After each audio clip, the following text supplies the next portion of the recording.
Apa saja yang dia perbuat, selalu dia utamakan Tuhan di dalamnya. Di sini saya ungkapkan 3 kasus. Pertama adalah pada waktu dia menafsir mimpi juru minum dan juru roti Firaun di dalam penjara. Mereka bermimpi dan sekarang dia mau tafsirkan mimpi mereka. Pada waktu dia mau tafsir mimpi mereka, apa yang dia bilang? Dia yang tafsir, tapi dia bilang, Kejadian 40 ayat 8. Lalu kata Yusuf kepada mereka, bukankah Allah telah menerangkan arti mimpi? Ceritakanlah kiranya mimpimu itu kepadaku.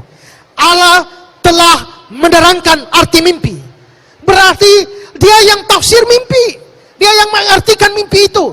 Tapi dia bilang, Allah yang telah mengartikan. Bukan dia, tapi Allah. Lalu saudara-saudara, pada waktu dia mau menafsir mimpi Firaun, waktu dia mau tafsir mimpi Firaun, Kejadian 41. Bukan sekali-kali aku, melainkan Allah juga.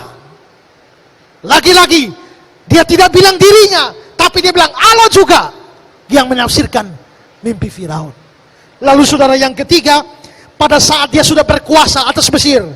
Pada waktu dia berkuasa atas Mesir, dia mengatakan demikian. Kejadian 45 ayat 8. Dialah yang telah menempatkan aku sebagai bapak bagi Firaun. Padahal Firaun yang beri dia kuasa. Tapi dia bilang, dialah yang telah menempatkan aku. Dialah Allah. Tafsir mimpi juru minum, juru roti, Allah yang memberi arti. Tafsir mimpi Firaun, bukan aku, tapi Allah. Berkuasa atas Mesir, dialah yang menempatkan aku. Berarti orang ini luar biasa, saudara.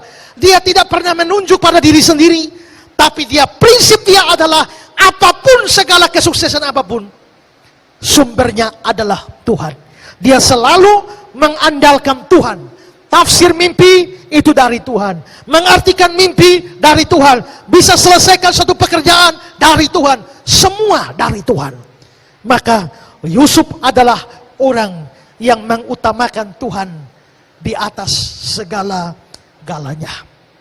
Itu buat Tuhan memberkati dia secara luar biasa.